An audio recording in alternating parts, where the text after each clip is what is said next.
Allah Subhanahu Wa Taala masih lagi memberikan kita ruang untuk kita bersama-sama dalam menuntut ilmu. Walaupun pagi tadi hujan yang lebat, saya 3 kali fikir nak datang ke sini. Pun datang tu banjir, habis aku banjir. Tapi Allah Subhanahu Wa Taala masih memberikan kita kekuatan, dan juga Allah Subhanahu Wa Taala masih memberikan kita ini nikmat untuk kita sentiasa mendekatkan diri kita kepada Allah Azza wa Jalla. Jadi insya-Allah sebelum tu kita telah membahaskan tentang bab cinta kepada Allah, bab ancaman meninggalkan solat. Dan pada pagi ini kita dalam satu tajuk, iaitu solat dan para nabi. Baik, di dalam Syekh Al-Ujairimi ala Al-Khatib disebutkan bahawasanya untuk Nabi Adam, untuk solat para nabi, sebelum diutuskan junjungan besar kita Nabi Muhammad sallallahu alaihi wasallam, telah diutuskan kepada para nabi sebelum Nabi Muhammad sallallahu alaihi wasallam. Dan ada yang bertanya, bagaimana solat Nabi Adam alaihissalam, bagaimana solat Nabi Sulaiman alaihissalam? Adakah solat daknya sama dua ke dak solat kita itu? Ada solat zuhurnya, ada solat subuhnya, maghrib, isyak dan sebagainya. Maka tuan-tuan, untuk Nabi Adam alaihissalam, Allah Subhanahu Wa Taala telah memerintahkan kepadanya yang pertama solat subuh dan solat isyak. Dua waktu sahaja, solat subuh dan solat isyak. Waktu yang belum lagi turun wahyu, perintah Allah perintahkan solat kepada para nabi seperti mana diutuskan kepada junjungan besar kita Nabi Muhammad sallallahu alaihi wasallam. Dan juga untuk Nabi Yunus, solat Nabi Yunus itu adalah solat zuhur. Dan untuk Nabi Daud, solat asar, dan anaknya Nabi Sulaiman. Dan maghrib untuk Nabi Yaqub. Begitulah yang disebutkan di dalam syarah Musnad dan oleh Syekh Abdul Karim. Maka bersyukurlah atas fadilat daripadanya. Sebabnya lah tuan-tuan, ketika mana Nabi diutuskan oleh Allah Subhanahu Wa Taala, perintah solat tu belum ada lagi solatnya seperti hari tu. Ada solat zuhur, ada solat asar, maghrib, isyak, subuh dan sebagainya. Dan waktu yang Nabi-Nabi tu diperintahkan ada solat 2 waktu saja, ada solat 1 waktu saja. Tetapi beruntungnya kita tu umat Nabi Muhammad sallallahu alaihi wasallam, kita tu umat yang terakhir, sebab itulah Nabi-Nabi dahulu pun nak menjadi umat Nabi Muhammad sallallahu alaihi wasallam. Kita hari tu Allah perintahkan kita solat berapa waktu? Ni dah 5 waktu, 50 waktu. 50 waktu diturun jadi 5 waktu. Pun 50 waktu agak-agak solat apa tuan-tuan? Solat apa kan? Zuhur, asar, maghrib, isyak, subuh. Lepasnya? Masih tahu lagi, kami mesti tahu apa ke solatnya. Tetapi Allah perintahkan kita daripada 50 waktu menjadi 5 waktu. Sayangnya Allah Subhanahu Wa Taala kepada junjungan besar kita Nabi Muhammad sallallahu alaihi wasallam. Sebab itulah beruntungnya kita. Walaupun kita solat 5 waktu tuan-tuan, tapi pahalanya bersamaan dengan 50 waktu. Okey. Alhamdulillah. Okey. Di dalam kitab Al-Musnad adalah karangan kitab Al-Musnad tadi adalah karangan Imam Asy-Syafi'i dan disyarahkan oleh Syekh Abdul Karim. Dan Imam Asy-Syafi'i tuan-tuan, di dalam pandangan Imam Asy-Syafi'i, dan disyarahkan oleh Syekh Abdul Qadir. Maka Imam Syafi'i itu orang yang berilmu, orang yang alim, tuan-tuan. Walaupun dari itu ada golongan-golongan yang menafikan, baru tu jadi isu bila ada golongan-golongan yang menafikan Imam Syafi'i itu salah, salah rujukan dan sebagainya. Kita tu lebih hebat daripada Imam Syafi'i. Asyik orang gini tu, tuan-tuan. Imam Syafi'i itu lebih dekat kepada Nabi sallallahu alaihi wasallam. Kita tu dah beribu tahun dah. Kita tu beribu tahun jauh kepada Nabi. Kita pula madah Imam Syafi'i itu salah nemu hadis. Allahu akbar, tuan-tuan. Okey. Kita akan masuk pada sikit dalam bahagian zakat. Okey. Zakat adalah sesuatu yang dikeluarkan oleh seseorang seperti apa? Yang pertama zakat fitrah. Zakat fitrah itu zakat apa, tuan-tuan? Zakat fitrah zakat apa? Bila kita keluar zakat fitrah? Kita keluar zakat fitrah bila? Bila kita bayar zakat fitrah? Puasa saja, ingat kita. Zakat lain ada sih? Kita tu, tuan-tuan, kadang-kadang kita ada kebun, kita ada harta, kita ada emas dan sebagainya, kita ada perniagaan. Semua benda tu harus dikeluarkan zakat. Okey. Yang pertama zakat fitrah. Zakat fitrah biasalah kita akan beri pada bulan Ramadan. Bulan Ramadan. Ataupun zakat-zakat yang lain seperti zakat harta, zakat perniagaan, zakat binatang dan zakat yang lain-lain, dan memberikannya kepada mereka yang asnaf yang berhak menerimanya. Jadi berapa golongan yang berhak menerima zakat tu? 8 golongan. Rasanya saya balik dulu lah. Semua dah tahu dah. Okey. Yang pertama siapa? Golongan apa? Yang pertama golongan fakir. Fakir tu apa? Fakir tu ialah orang yang tidak mempunyai harta, sekedar harta,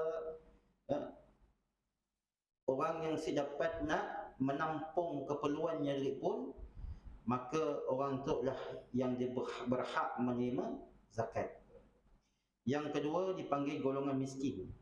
Golongan miskin ialah golongan walaupun dia miskin tetapi nya ada harta.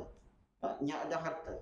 Tetapi hartanya tadi si cukup untuk menampung dirinya, si cukup nak menampung keluarganya.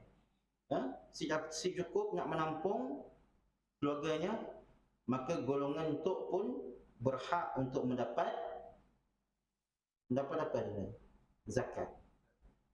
Kita tu yang ada harta tu, yang ada kereta, yang ada rumah, makan cukup, pun kadang-kadang kita madah, "Pa, aku si duit orang zakat," katanya. Orang lain dapat, aku si apa tanya. Okey. Dan golongan yang ketiga, golongan amin. Amin ialah pemungut hasil untuk yang ditugaskan oleh pemerintah untuk mengumpul dan mengagihkan zakat. Mereka pun berhak untuk menerima sebahagian daripada zakat tadi. Ada peratusnya lah. Yang keempat, golongan mu'allaf. Golongan mu'allaf tu apa? Ialah mereka yang baru memeluk agama Islam. Golongan yang baru memeluk agama Islam, dan juga apabila diberikan pemberian zakat kepada mereka tadi, akan menguatkan lagi pegangan mereka. Akan menguatkan lagi pegangan mereka. Kerana Islam tu, tuan-tuan, zakat tu adalah untuk membantu umat Islam.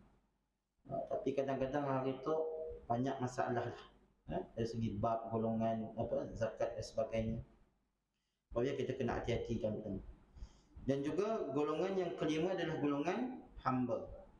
Hamba yang layak menerima zakat adalah orang yang ingin membebaskan dirinya daripada perhambaan, iaitu hamba yang mempunyai perjanjian dengan tuannya, dan apabila dia memberikan sejumlah harta kepadanya, hamba ini diberikan zakat untuk menampung kekurangan yang tidak mampu disediakan. Untuk golongan-golongan yang berhak mendapat zakat. Dan golongan yang keenam ialah golongan orang yang berhutang. Golongan orang yang berhutang. Jangan tuan-tuan balik untuk berhutang banyak-banyak. Saya panas nak dapat zakat nak timai hutang. Betul tuan-tuan. Orang yang berhutang bermaksudnya mereka yang dibebani dengan hutang. Dibebani dengan hutang dan tidak mampu untuk melunaskannya. Mereka ini diberikan zakat yang mencukupi untuk melunaskan hutang dan menampung keperluan makanan, minuman, pakaian dan tempat kediaman, dengan syarat tadi mereka berhutang untuk tujuan yang halal. Maksudnya untuk menampung keperluan. Dan yang berhutang tadi untuk keperluan hidup. Punya si berhutang, nya si dapat makan, si dapat apa, maka golongan itu berhak untuk mendapat zakat. Jangan berhutang ke main judi. Setiap hari Sabtu berhutang, Sabtu Ahad berhutang. Kepa Ustaz, kita nombor Ustaz, kali kena kali katanya. Kali dapat pakai melunaskan hutang, tok si betul tadi. Cara tok si dapat nak menghalalkan. Golongan itu termasuk golongan ini adalah golongan yang berhutang untuk menyelesaikan angkara yang timbul antara dua pihak. Maka itu golongan-golongan yang boleh diberikan zakat. Maksudnya orang yang berhutang untuk kepentingan masyarakat juga termasuk dalam maksud ini. Dan antaranya lah mereka yang berhutang kerana menjalankan tanggungjawab mereka kepada ahli keluarga mereka. Apun si berhutang, si dapat makan, anak bini si makan, jadi dia berhutang. Bila dia berhutang, si dapat melunaskan hutangnya. Maka bila ada zakat-zakat, bagian zakat tadi, mereka berhak untuk mendapatkan zakat tadi adalah untuk melunaskan hutang-hutang mereka. Yang ketujuh ialah untuk jalan Allah Subhanahu wa taala. Apa maksudnya tadi? Jalan Allah Subhanahu wa taala maksudnya sukarelawan yang berjuang memperjuangkan agama Allah Subhanahu wa taala, yang mempertahankan umat Islam tanpa dibayar imbuhan, tanpa dibayar gaji. Mereka tu adalah mereka golongan-golongan yang memperjuangkan agama Allah Subhanahu wa taala, yang sedar gaji, yang sedar imbuhan.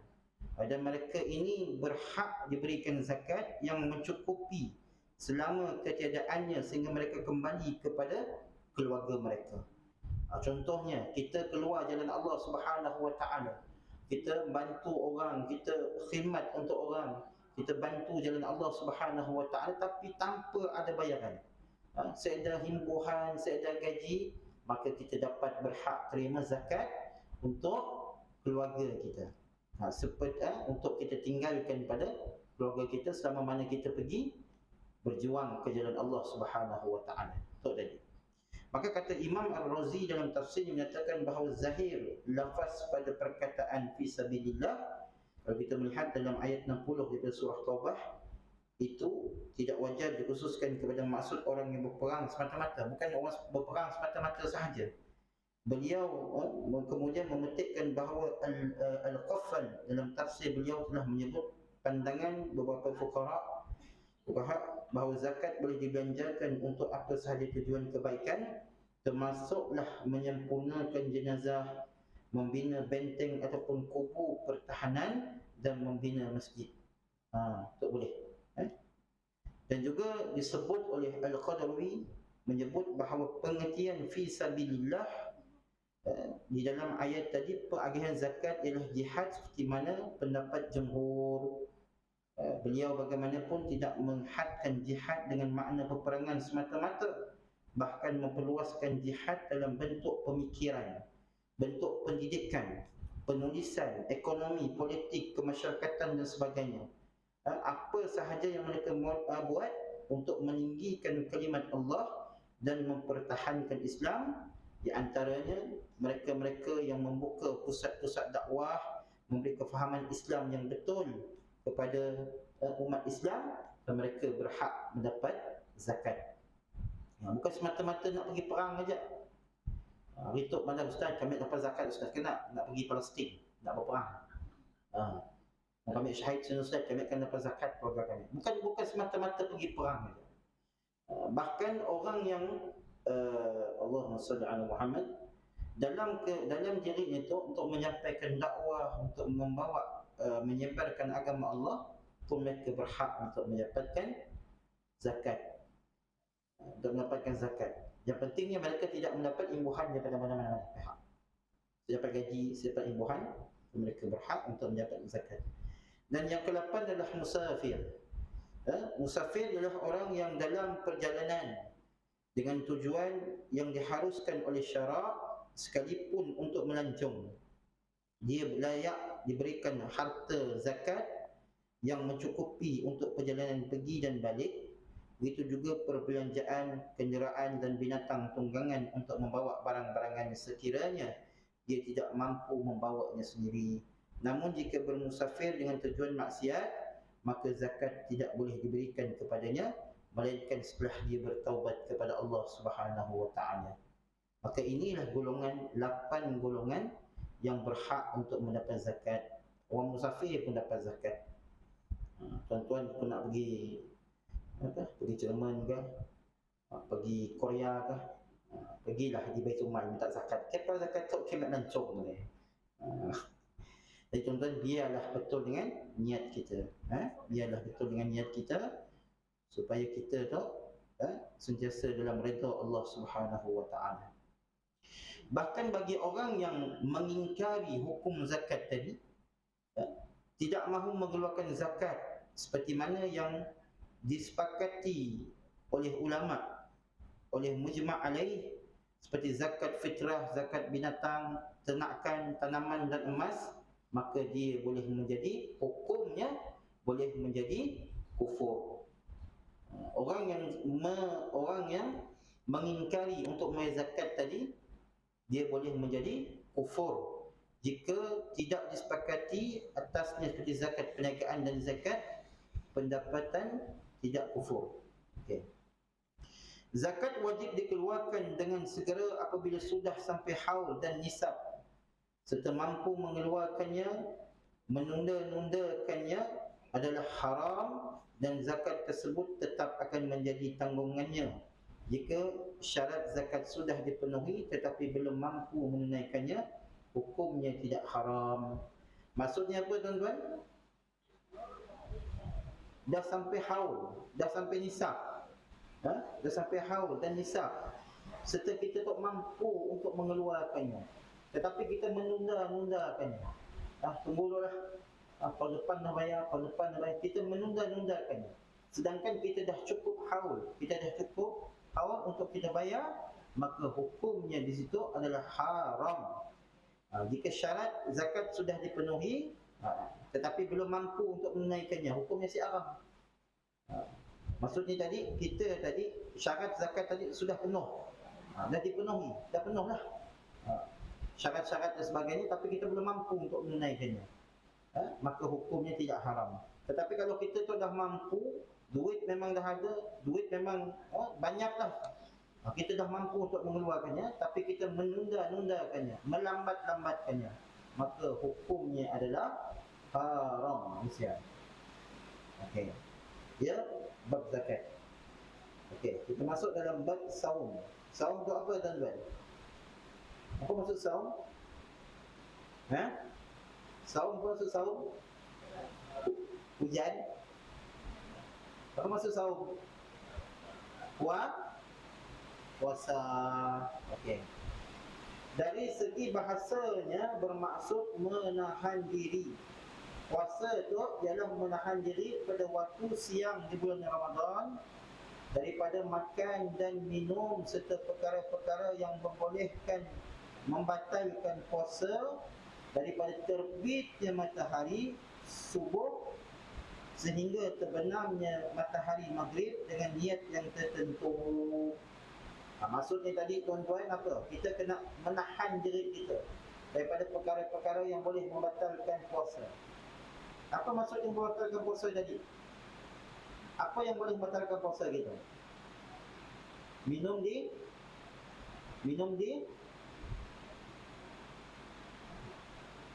apa ibu-ibu? Minum waktu siang, makan waktu siang. Itu boleh membatalkan puasa itu.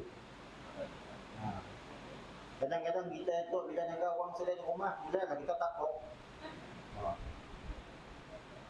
Buka petai senangkan untuk 3 kali ya. Minum si, aku minum pun saya dah bini laki ke tahu kita. Yang ketak tu mesti kena mulah tu. Jadi tuan-tuan,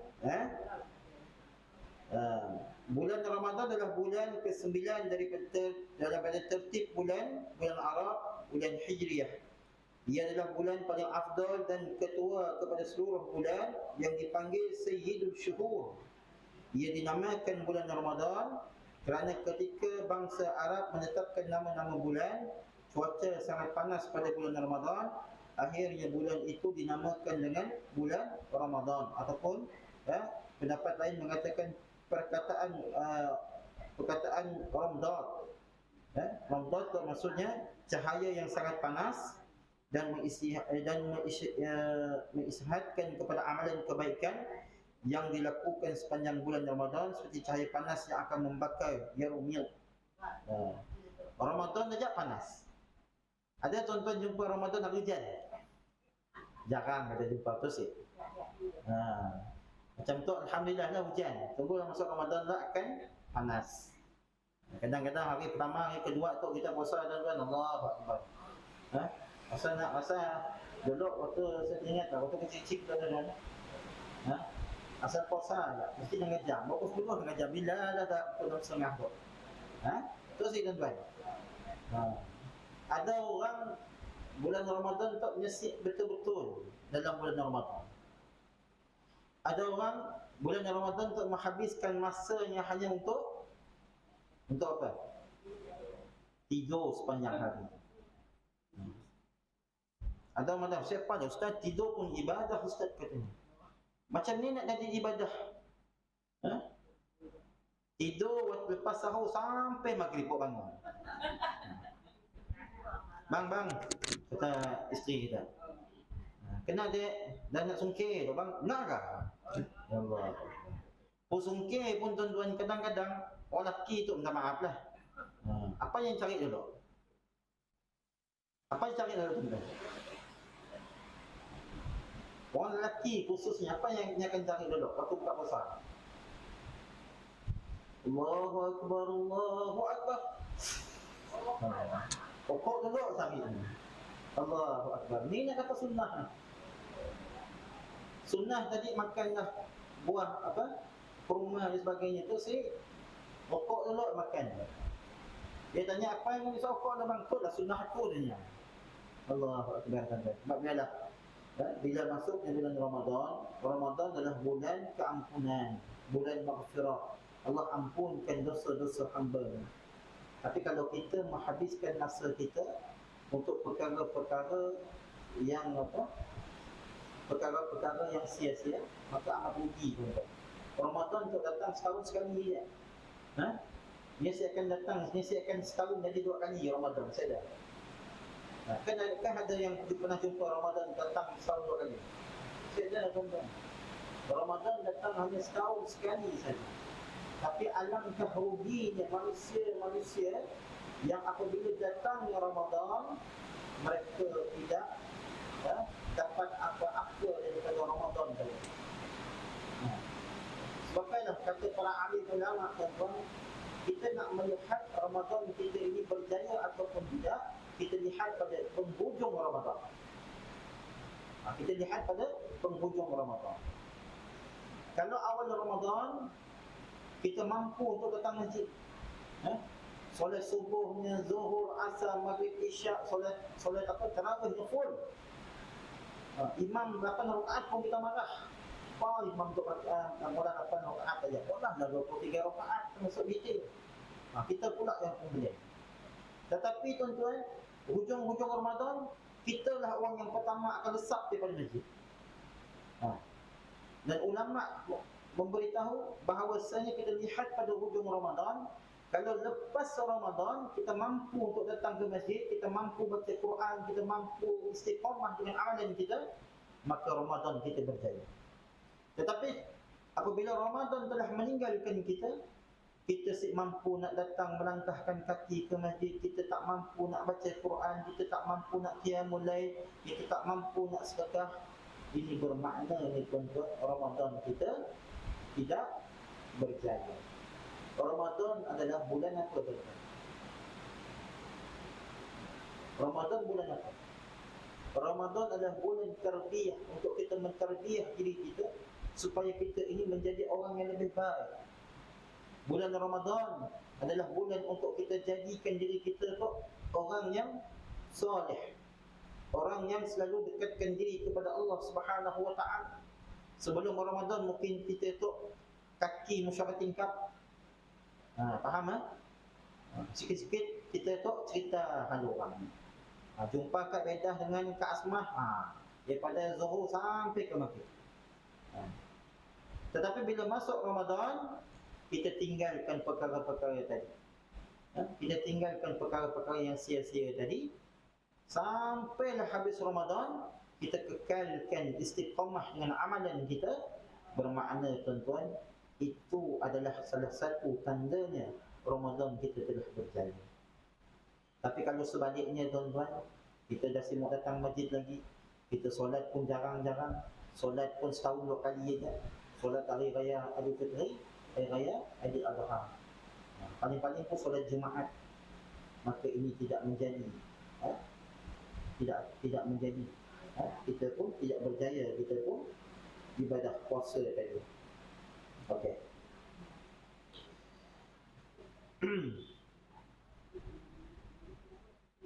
Ibadah puasa diwajibkan pada tahun kedua hijrah. Pada bulan Sya'ban, Nabi Muhammad berpuasa Ramadan sebanyaknya 9 kali. Setiap satu Ramadan, baginda berpuasa 9 kali. Setiap satu Ramadan itu, baginda berpuasa 29 hari, kecuali satu Ramadan yang ada 30 hari. Maksudnya apa tuan-tuan? Ramadan tu ada kalanya 29 hari, ada kalanya 30 hari. Tapi jaranglah kita jumpa 30 hari. Terus kadang-kadang pun 29. Jaranglah kita jumpa 30 hari. Sebab itulah hadirin yang dirahmati Allah, kita ambil peluang sebaik-baiknya pada bulan Ramadan untuk kita tingkatkan amal kita. Sebab itu para sahabat tuan-tuan, sebelum datangnya Ramadan lagi mereka telah berdoa kepada Allah. Di antara doanya apabila masuknya bulan Rajab, kita baca Allahumma barik lana fi Rajab wa Sya'ban wa ballighna Ramadan. Ya Allah, berkatilah aku pada bulan Rajab dan bulan Sya'ban, dan sampaikanlah aku pada bulan Ramadan. Kenapa? Kerana bulan Ramadan itu bulan maghfirah, bulan keampunan, dan orang yang beramal Allah akan tingkatkan, Allah akan memberikan pahala yang sangat besar pada orang yang beramal pada bulan Ramadan. Dan pada bulan Ramadan juga ada satu malam yang lebih baik daripada 1000 bulan. Ya Allah Subhanahu wa ta'ala berfirman di dalam surah, dalam Al-Quran Allah kata apa? Inna anzalnahu fi lailatul qadr, lailatul qadri khairun min alfi syahr. Dalam bulan Ramadan tu ada satu malam yang panggil malam Lailatul Qadar. Cuma ada pendapat mengatakan bulan malam Lailatul Qadar itu akan terjadi pada pada hari malam-malam yang ganjil. Malam 21, malam 23, malam 25, malam 27, malam 29.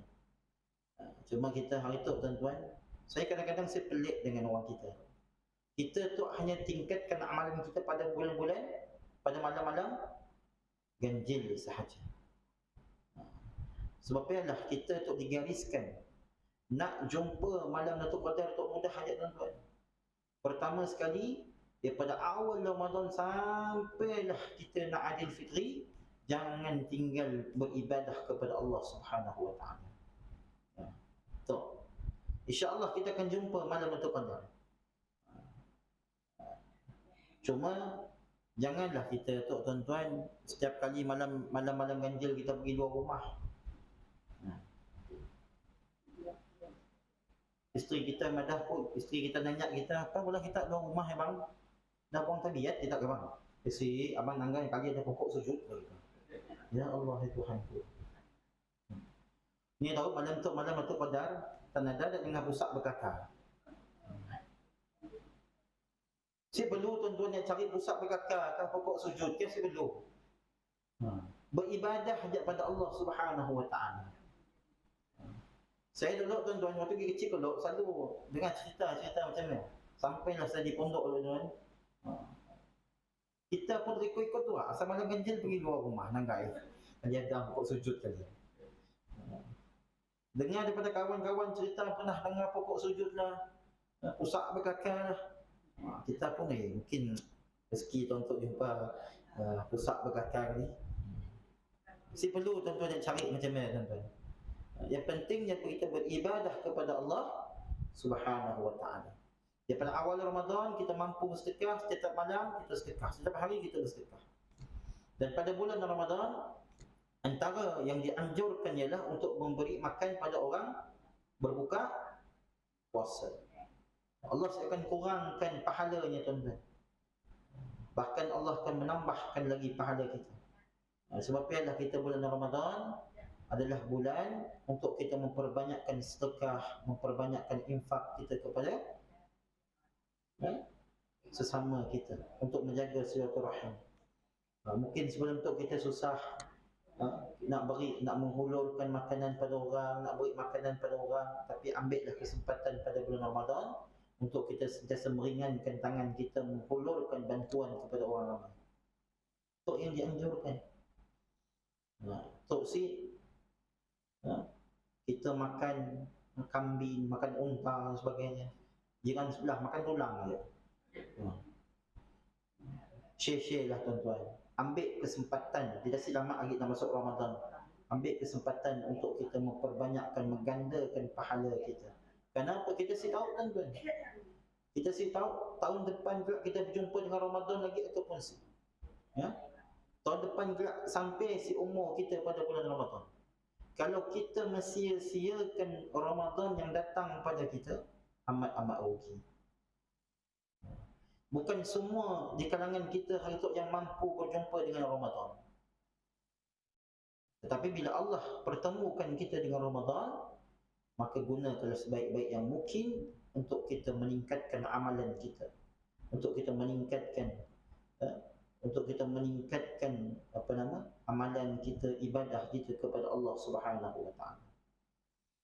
Sebelum Ramadan mungkin kita susah nak baca Quran. Apabila tibanya Ramadan, kita banyakkan baca Al-Quran. Satu lagi tuan-tuan, Al-Quran tu bukan sahaja kita baca pada bulan Ramadan, tapi biasakan baca dalam kehidupan kita. Hari tu hampir 90% rumah orang Islam kita tuan-tuan, Quran tu terletak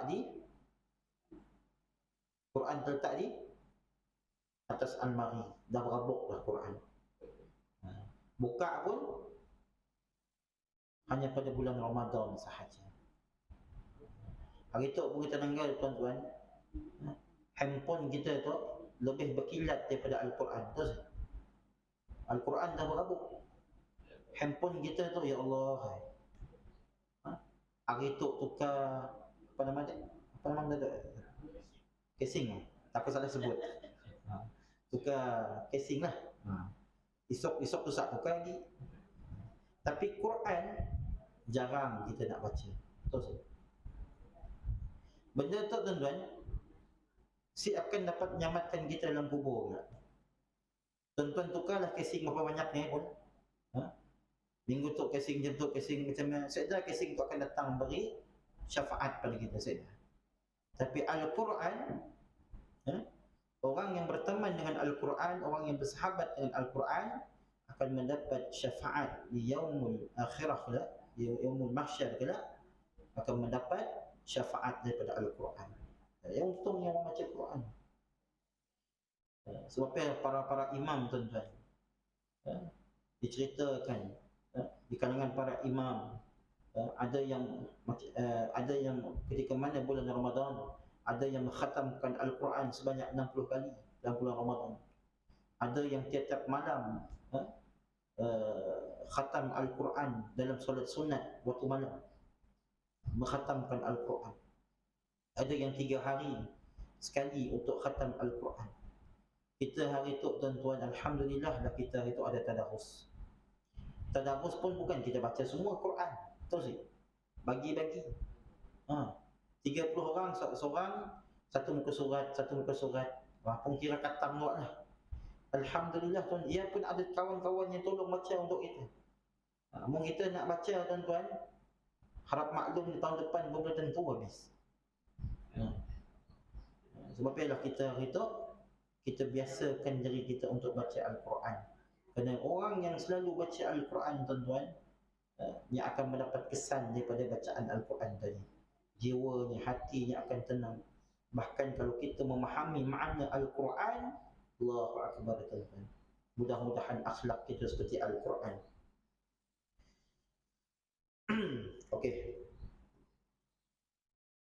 Itu tadi bab puasa. Okey, ada soalan bab puasa? Kita boleh buka sikit soalan.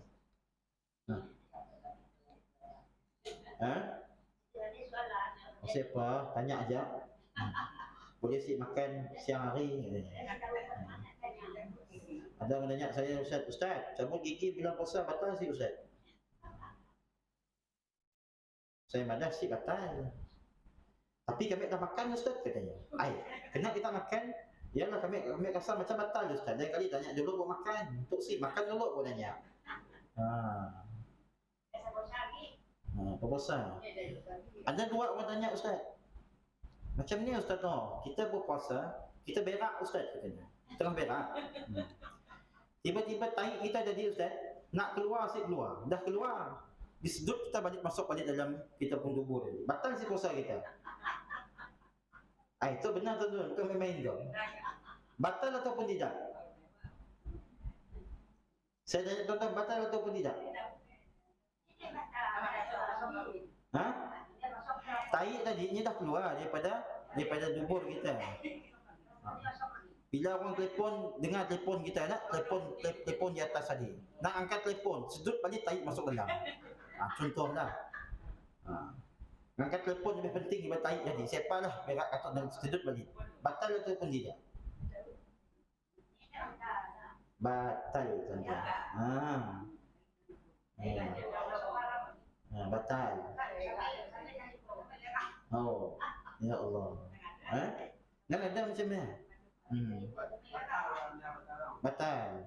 Sebab benda yang dah masuk balik dalam rongga badan. Banyak tuan-tuan dalam bab puasa tu. Dulu saya teringat lagi tuan-tuan. Sebab saya pergi kecil-kecil dulu, saya tahan puasa. Kita dapat pendidikan daripada orang tua kita, madah seboleh nelan air, tu sih. Dan yang madah air liur pun seboleh telan. Malah kita mudah, puh kata kita mudah. Sampai kering geruk kita.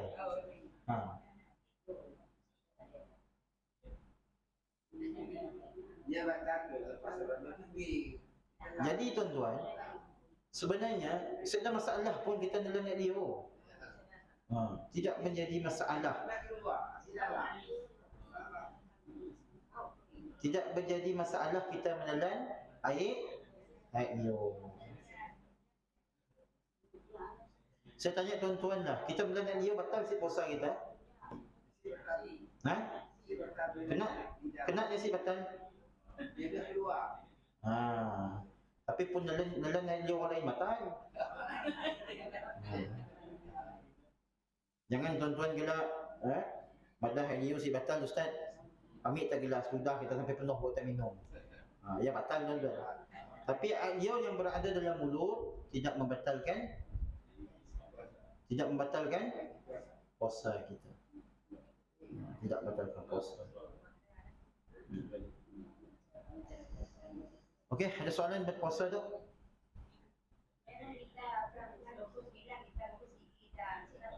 Si batal puasa. Si batal. Tuan-tuan, mau kita sibuk gigi tuan-tuan, siapa nak kakang kita? Apa nama bau mulut? Dah puasa tu berbau mulut kita. Gigi pun kita asyik gosok.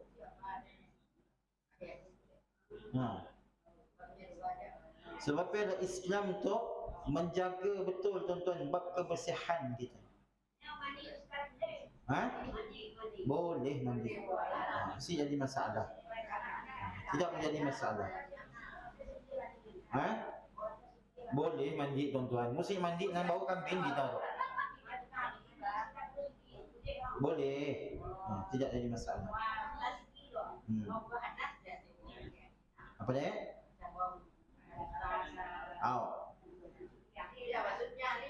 Okey, contohnya tuan-tuan, contohnya orang yang berkahwin lah. Betul, bukan orang berkahwin tu, orang nak kahwin sama juga.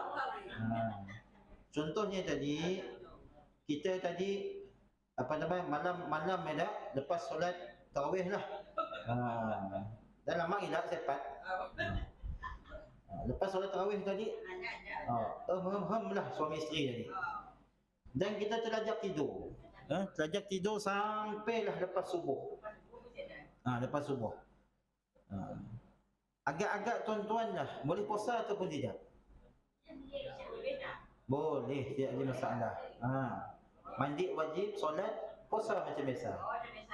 Tidak ada masalah. Tidak ada masalah. Jangan ajak waktu bulan puasa malah bendaya, baru batal. Masuk kami tadi pun waktu malam ya dah waktu si puasa ni saya tahan.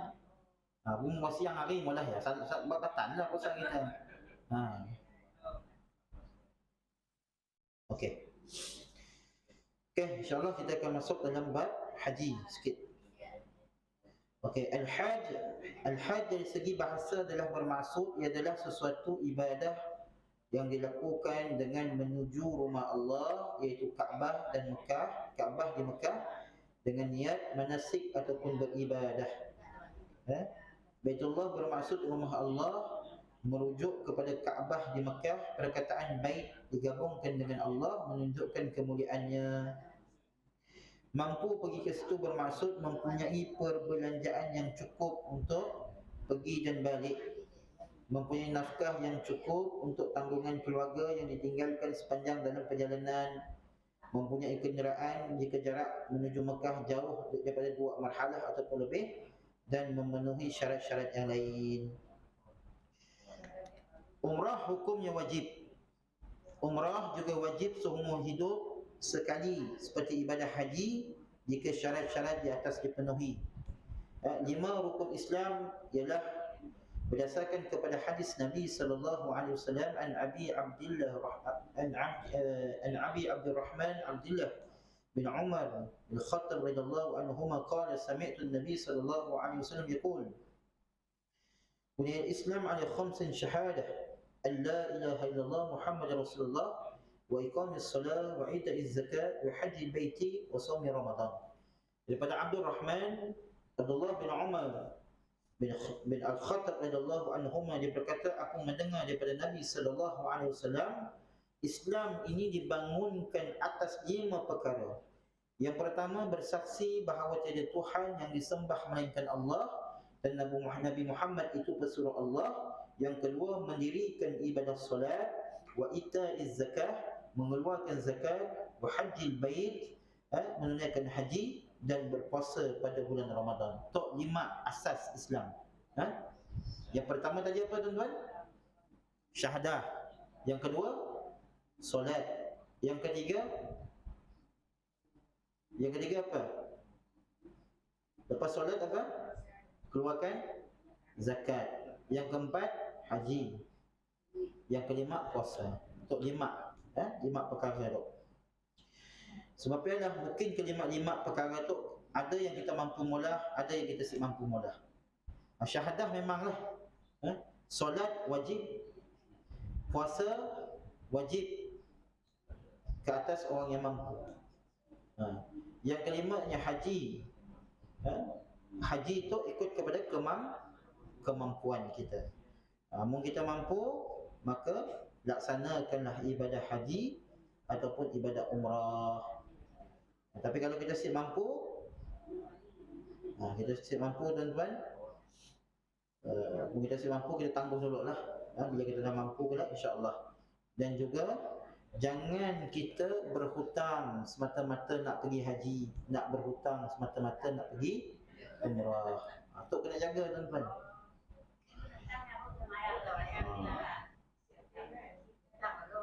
Siapat macam ni.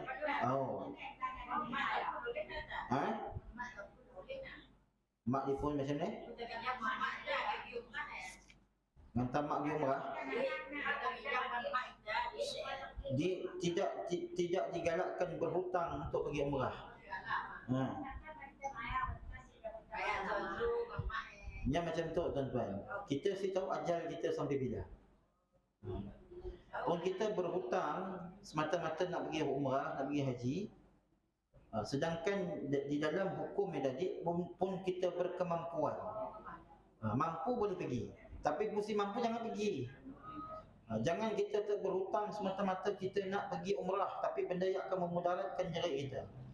Maksudnya tadi hutang tadi yang boleh memudaratkan diri kita, maka itu tidak dibolehkan. Kita pergi sebelum dan pergi haji, pergi Mekah, kita si tahu kita hidup ataupun si. Kita si tahu kita akan balik ke Malaysia ataupun tidak. Kita si tahu ajal kita bila. Tapi kalau kita berhutang tadi, kita mati di sini. Siapa nak selesaikan hutang kita? Pun ada anak, okey, pun ada anak, pun anak si tahu bapak berhutang.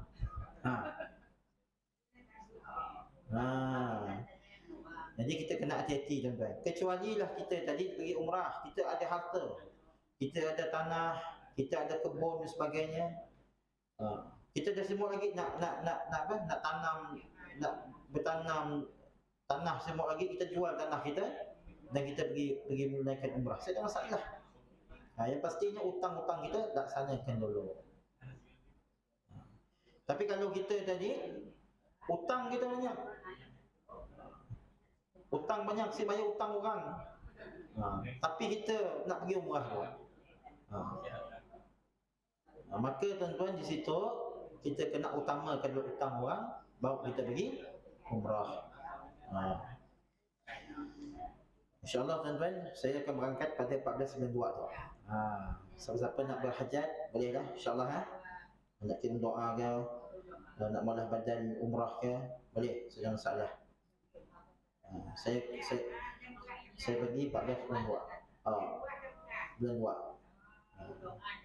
InsyaAllah. Saya dan hadis ini menunjukkan bahawa terdirinya Islam atas 5 rukun.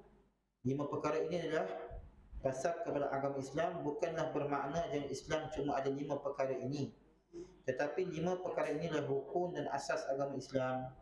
Banyak lagi ajaran lain yang dituntut dalam agama Islam, menuntut ilmu, berbuat baik kepada orang tua, berbelas kasihan kepada makhluk Allah, berzikir dan lain-lain. Okey. Okey, ada soalan berkenaan dengan berkenaan dengan tentang rukun Islam tadi? Ada soalan? Saya ada, kami ambil soalan dengan kita orang.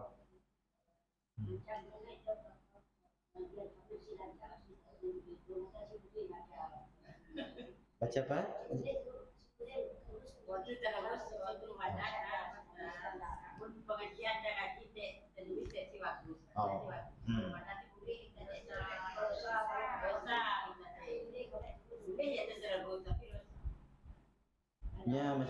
macam tu ibu-ibu. Macam tu ibu-ibu. Sebenarnya kita tu yang si lancar baca Quran, tetapi kita ada kesungguhan untuk membaca, Allah beri 2 pahala saya. Pertama, pahala untuk baca Al-Quran. Yang kedua adalah pahala kita usaha untuk baca Al-Quran. Tuan-tuan, ibu-ibu jangan dengar orang madrasah boleh tidak baca Quran, betul baca Quran. Masih ada masalah. Baca aja. Yang baca aja, pandailah orang negur kita mungkin kita salah. Cuma itu saya faham apa makna konsep tadarus. Tadarus hari itu yang saya melihat, kita tu hanya cepat-cepat nak habiskan Quran. Betul sih? Okey, kita macam muka surat tu, kita macam muka surat tu, kita macam surat tu. Tapi saya ada bimbingan pun. Saya dah nak negur kita salah ke? Mungkin kita baca ke laut dah perginya. Dan tekong ya, guru kita tadi, dah habislah kita orang dia. Alhamdulillah, habislah kita 7 juzuk untuk dia. Boleh, tidak masalah. Ia yang sebaik-baiknya. Tetapi biarlah ada yang memantau. Maksudnya bila salah ada orang tegur. Tu kadang-kadang kita baca tuan-tuan, kita feel pun aja. Betul sih? Zalikal kitab, tu zalikal kitab. Kita pun baca. Zalikal kitab. Guru kita saya negur tuan-tuan. Jalan je kita. Itu masalahnya. Hang itu. Sepatutnya yang ditugaskan untuk jaga orang tadarus ya, dia kena perhatikan, kena lihat pembacaannya salah, kena tegur. Macam ya, ya konsep tadarus. Tapi kalau saya jangan negur, kita baca je lah tuan-tuan, Allah akan terima doa, sudah masalah. Sudah masalah. Pun kita tu nak madam ustaz, saya pandai membaca Quran tu ustaz. Sampai bila kita siapkan baca Quran? Baca aja tuan-tuan. Sebab sebaik-baiknya baca Quran tu sebelum subuh. Sebab apa tuan-tuan? Waktu ya Allah akan betulkan bacaan kita. Allah akan betulkan lidah kita menyebut Al-Quran. Sebab sebelum subuh tu bila kita baca Quran lain, berbeza dengan bacaan kita waktu siang ataupun waktu petang. Masuk kami kita baca baca di rumah. Sebab apa tuan-tuan? Suasana waktu ya. Suasana waktu ya. Allah akan betul lancarkan kita. Kadang-kadang kita baca lepas sebelum subuh, macam cun je aku macam. Tapi bila dah pagi sikit nak baca Quran, macam banyak salah sangkut tu. Biasakan baca Quran. Biasakan baca Quran sebelum subuh. Kita tu tuan-tuan, umur kita tu dah makin meningkat tu. Saya pesan dah, bukan pada tuan-tuan saja, pada diri saya juga, istiqomahkan untuk kita sentiasa bangun malam. Boleh buat. Sebab dalam Al-Quran Allah sebut ya ayyuhal muzammil, wahai orang muslimukum. Allah suruh kita tu bangun 1/3 malam.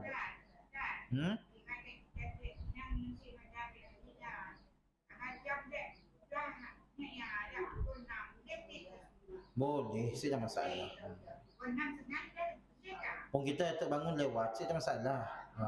Jangan kita tadi dah dengar azan, hayya 'alas solat, dah bangun dah. Dah bangun kemih, mandi apa semua dah. Siapalah di awal, alang-alang lah pukul 6 buat sembahyang. Tu yang Allah sebut fawailul lil musallin, kita Allah celaka bagi orang solat, orang yang melalaikan. Tapi kalau kita tadi kita bangun pukul 3 pagi, kita bangun solat tahajud sebagainya, lepas kita terlelap, tertidur, sedar-sedar pukul 6 pagi, ya waktu subuh kita, saya ada masalah.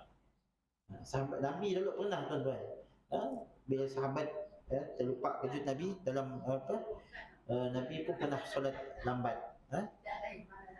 Jadi saya ada masalah. Tapi jangan diamalkan tuan-tuan. Jangan diamalkan tu pukul 9 pagi baru subuh.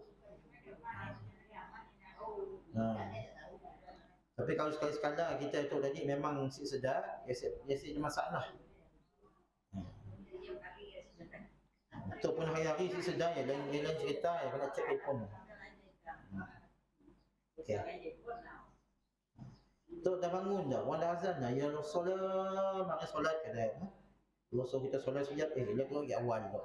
Tidur dulu sekejap, tak pernah bangun sedar pukul 9. Ya saya kira tuan-tuan. Ya saya kira. Okey, ada soalan lagi?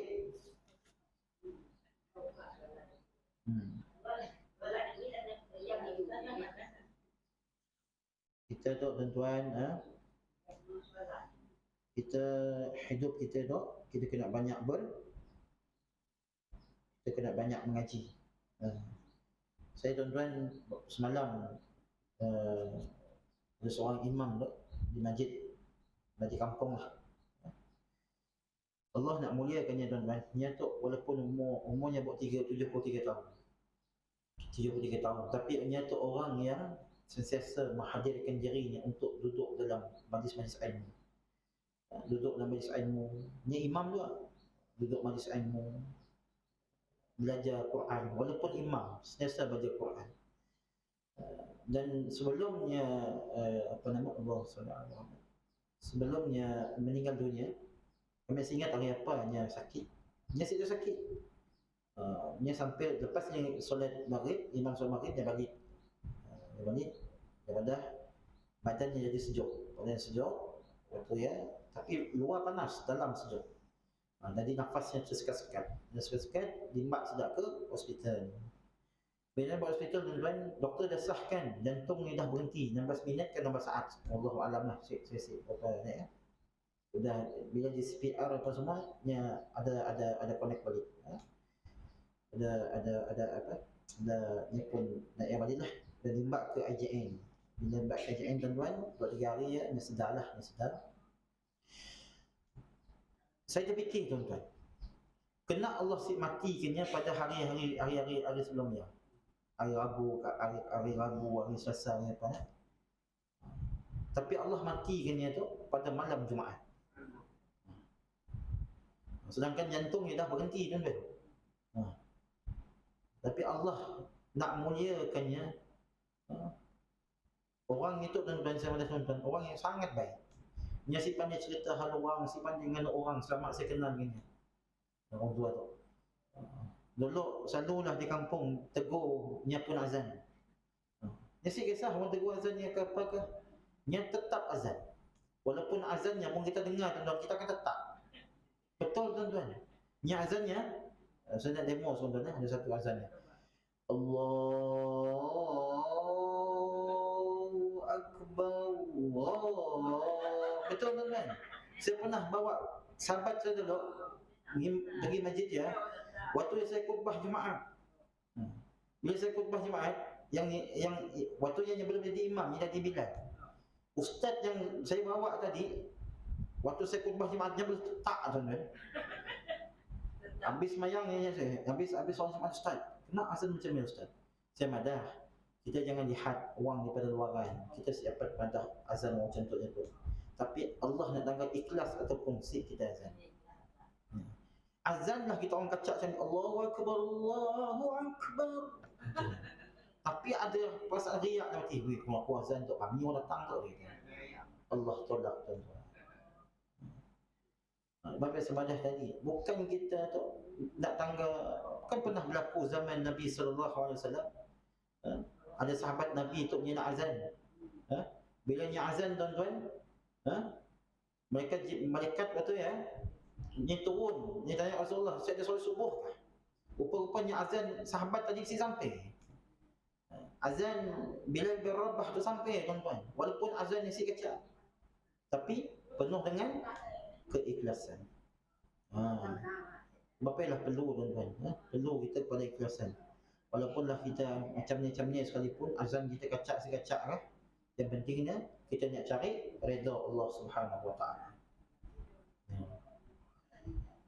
Sebabnya saya satu padah kan, adalah macam saya tuan-tuan, saya imam.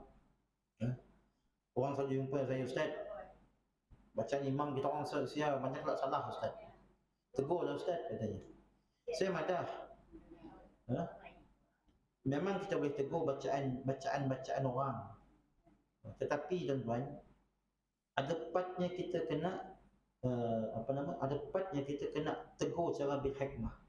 Tegur dengan cara hikmah. Cobalah imam dengan baca Al-Fatihah. Alhamdulillahi Rabbil Alamin. Ar-Rahmanir Rahim. Ra ni bukan pada ra. Tuan-tuan, dalam keadaan macam ni, kita kena tegur dengan cara hikmah, panggil, tegur. Apun kita tegur di khairat ramai. Mam, kita macam salah, sisah semain wang. Agak-agaknya tanggit si masjid. Saya tanggit tuan-tuan. Sebab teguran kita tu mestilah cara bil hikmah.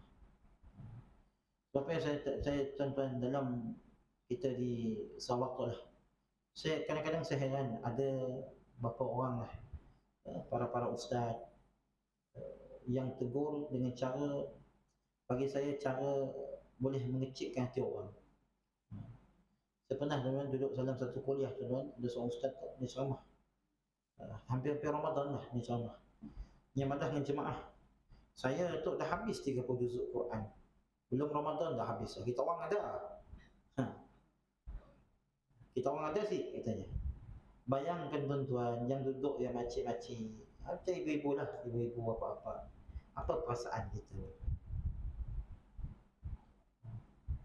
Supaya tuan-tuan, kita walaupun kita ada ilmu, walaupun tinggi ilmu kita belajarlah, belajarlah banyak pun ilmu kita, tapi kalau kita tidak ada adab, ilmu kita tidak bermakna. Sebab itulah belajar adab dulu baru kita belajar ilmu. Tapi kalau kita belajar ilmu tanpa adab, kosong tuan-tuan, umpama tin kosong. Apabila kita kena hati-hati tuan-tuan. Macam hari tu lah, ada yang mengaku diri PhD dan sebagainya. Boleh pula kita tu menyalahkan Imam Syafi'i dan sebagainya. Adakah ilmu yang diukur dengan PhD tuan-tuan? Tidak. Adakah ilmu tu perlu diukur dengan PhD? Tidak. Kita berbangga kita dengan PhD kita, mula research tu selesai. Tapi apa yang ada tuan-tuan, kalau kita mencela imam-imam, contohnya Imam Syafi'i, orang yang alim, Allahu Akbar. Mudah-mudahan Allah Subhanahu Wa Taala beri hidayah pada orang-orang macam ni lah. Jadi insya-Allah tuan-tuan, lambat dah kita dah habis dah. 11.30 dah, sebelas kita. Ada soalan, confirm pukul 1 habis nanti. Itu misalnya kami tentang Jumaat. Okey. Tentang Jumaat itu kadang-kadang orang yang perhatian yang beraturan kami tulis yang suruh kerana dia sampaikan udah bila azan boleh masuk. Masalah. Bila azan masuk jadi masalah dia nak ini enggak cakap apa. Habis azan maksudnya si jangan berubah lah. Rugi lah tuan-tuan. Bila punya masuk sebenarnya, jadi bila pasal, ni si dengar depan, suatu nak si dengar depan. Suatu nak yang kena jadinya si belum tahu dengar. Jadi ada si dengar depan. Iyalah, kita kadang-kadang kita nak negur pun sebab salah kita kadang. Kecuali ada ustaz-ustaz di dalam khutbahnya, dia sampaikanlah. Macam saya selalu sound jemaah, kepada para jemaah yang di luar, sila masuk dalam. Saya kesik kepada Ustaz Abdullah Khairi lah. Ustaz Abdullah Khairi, hoi masuk katanya. Saya sampai jemaah lah tuan-tuan. Macam ya, confirm siapa khutbah dia saya di Sarawak. Jadi tuan-tuan, pendekatan kita, pendapat kita tegur lah, tegur dengan cara yang baik. Apakah alangkah ruginya kita datang solat Jumaat tu seminggu sekali je, tapi kita tidak mengambil peluang untuk kita beribadah pada Allah yang sebaik-baiknya. Rugi, sangat-sangat rugi. Dan juga ada orang solat Jumaat tapi tidak dapat apa-apa. Ada yang tidur, ada bermain handphone. Jadi benda-benda itu adalah perbuatan yang sia-sia lah. Sebab itulah dalam khutbah, khatib selalu ingatkan kepada makmum supaya kita jangan membuat perbuatan yang sia-sia yang boleh